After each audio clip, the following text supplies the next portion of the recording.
Hello everyone, कोटि कोटि अभिनंदनम। आज हम प्राचीन भारतीय दर्शन की एक अद्भुत कहानी सुनेंगे। एक ऐसे महान शास्त्रार्थ की जो मंडन मिश्र और आदि शंकराचार्य के बीच हुआ था। साथ ही हम मंडन मिश्र की पत्नी उभय भारती के बारे में जानेंगे, जिन्होंने इस शास्त्रार्थ में न्यायप्रियता और निष्पक्षता का अद्भुत उदाहरण पेश करते हुए निर्णायक की महत्वपूर्ण भूमिका निभाई। एंशिएंट इंडियन फिलॉसफी या दर्शन कई हजारों सालों की आध्यात्मिक परंपरा से विकसित हुए। ये विभिन्न विचारधाराएं हमें जीवन, ज्ञान, नैतिकता और आध्यात्मिकता के बारे में बहुत गहराई में बताते हैं। ये फिलॉसफीज मानव को ज्ञान, जीवन का उद्देश्य और मोक्ष को प्राप्त करने के लिए अलग अलग मार्ग का दर्शन देती थीं। भारतीय दर्शन को मुख्य रूप से आस्तिक और नास्तिक विचारधाराओं में बांटा गया है। आस्तिक विचार वेदों को मान्यता देते हैं और हिंदू धर्म के आधार हैं।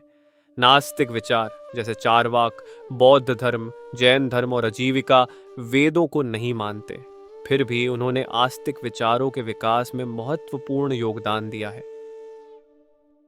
भारत का वैदिक काल 1500 बीसी या लगभग 3500 साल पुराना माना गया है।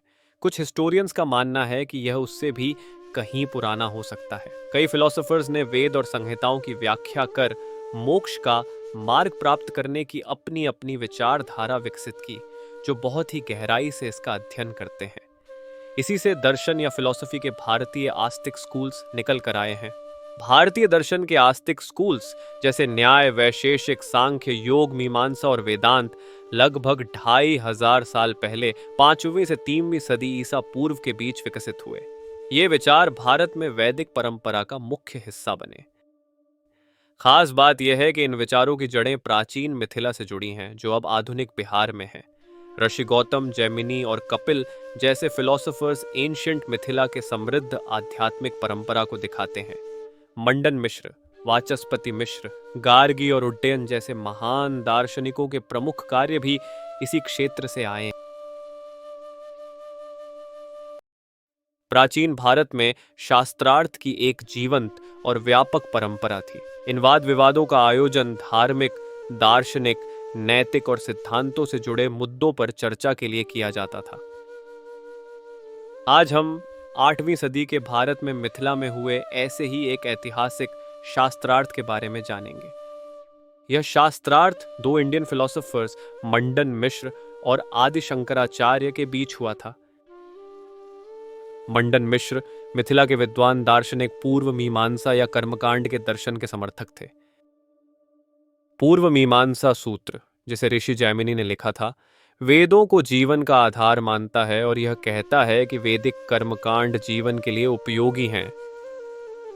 मीमांसा का मतलब है विचार या जांच। पूर्व मीमांसा मुख्य रूप से प्रारंभिक वैदिक ग्रंथों, खासकर संहिताओं और ब्राह्मणों की व्याख्या पर ध्यान देती है। पूर्व मीमांसा न तो ईश्वर या सृष्टिकर्ता पर अधिक जोर देती है और न ही मोक्ष या आध्यात्मिक मुक्ति पर। इसके बजाय यह कर्म या कर्मकांड के कार्यों को विचार से अधिक महत्व देती है और वेदों में बताए गए धर्म, कर्तव्यों और यज्ञों के पालन पर जोर देती है। यह मानता है कि विधिपूर्वक कर्मकांड करने से समृद्धि, ब्रह्मांड का संतुलन और पुण्य की प्राप्ति होती है। दूसरी ओर आदि शंकराचार्य एक सन्यासी और अद्वैत वेदांत के अनुयायी थे। अद्वैत का अर्थ है अद्वितीय या अविभाज्य। अद्वैत वेदांत उपनिषद, ब्रह्म सूत्र और भगवद गीता के गहन अध्ययन और व्याख्या पर आधारित है। इसका मुख्य सिद्धांत है कि आत्मा और ब्राह्मण परम सत्य एक ही है। यह मानता है कि संसार एक माया या भ्रम है और वास्तविकता केवल ब्रह्म है। व्यक्ति की आत्मा या आत्मन और ब्रह्म के बीच कोई भेद नहीं है।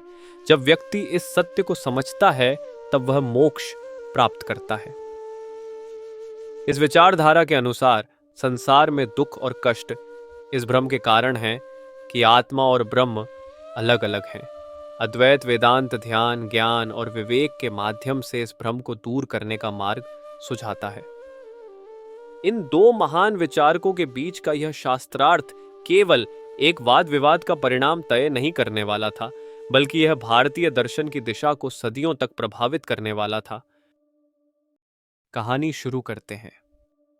8वीं सदी के भारत में आदि शंकराचार्य अद्वैत वेदांत का प्रचार करने के लिए भारत के महान फिलोसोफर से मिलने की यात्रा पर थे।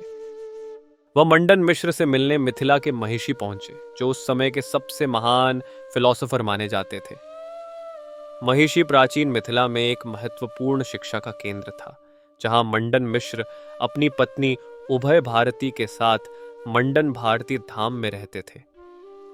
आदि शंकर ने गांव में पानी भरती हुई कुछ औरतों से मंडन भारती धाम जाने का रास्ता पूछा। गांव वालों ने कहा कि वह मंडन मिश्र का घर आसानी से पहचान लेंगे, क्योंकि वहां तोते भी संस्कृत में वेद मंत्रों का पाठ करते हैं।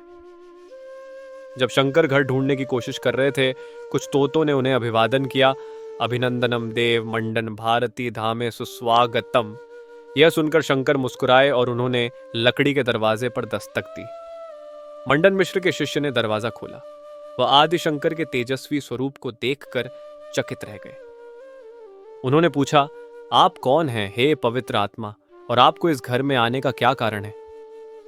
आदि शंकराचार्य ने मुस्कुराते हुए कहा, मैं मंडन मिश्र के साथ शास्त्रार्थ करना चाहता हूं, क्योंकि धर्म, कर्म और मोक्ष के सिद्धांतों की पूर्ण परीक्षा केवल उनके साथ हो सकती है।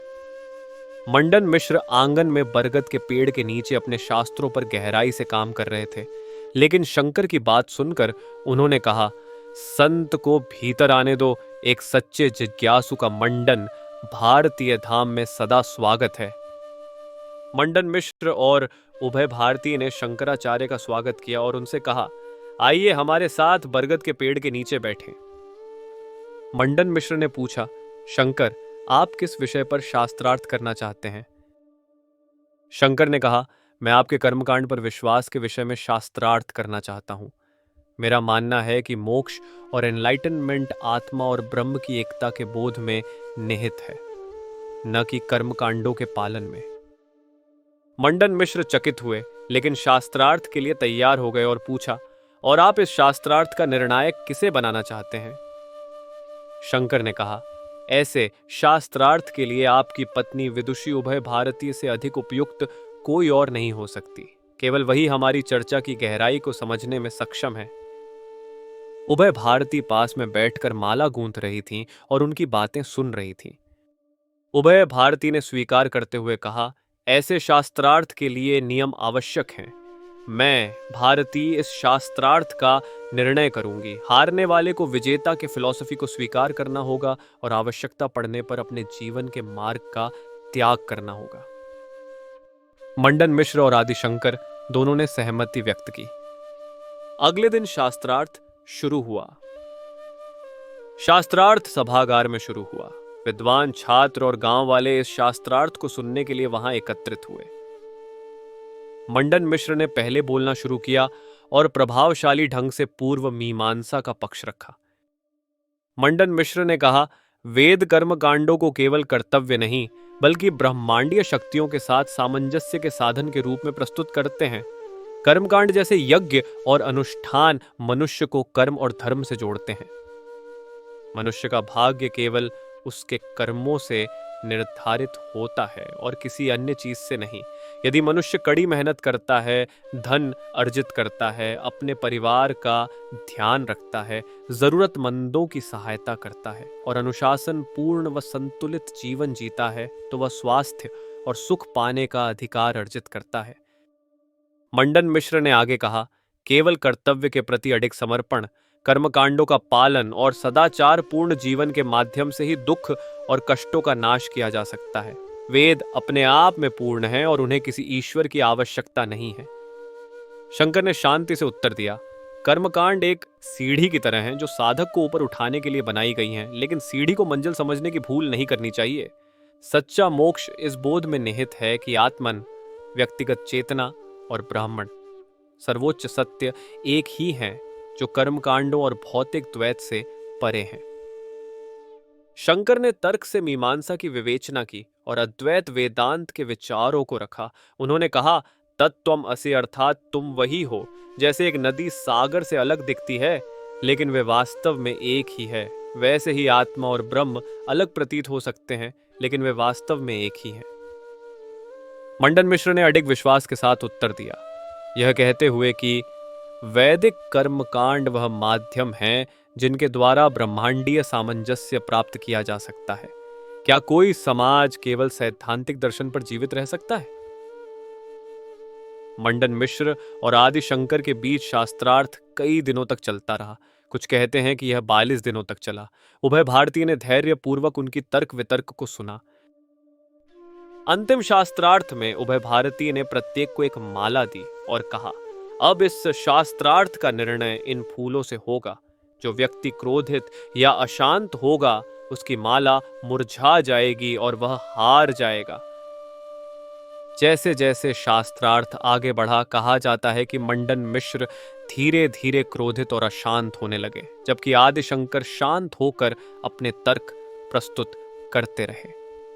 अंततः मंडन मिश्र की फूलों की माला मुरझाने लगी।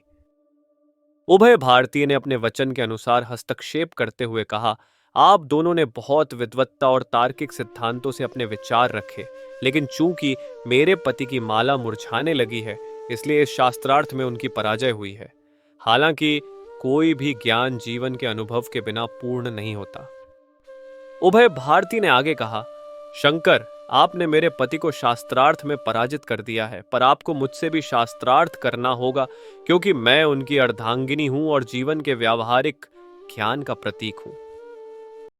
इसके बाद उभय भारती ने कई दिनों तक आदि शंकराचार्य के साथ शास्त्रार्थ किया। उभय भारती ने कहा, आप आत्मा और ब्रह्म की बात करते हैं, लेकिन सांसारिक जीवन के सुख दुख का क्या वे व्यक्ति के लिए वास्तविक नहीं है?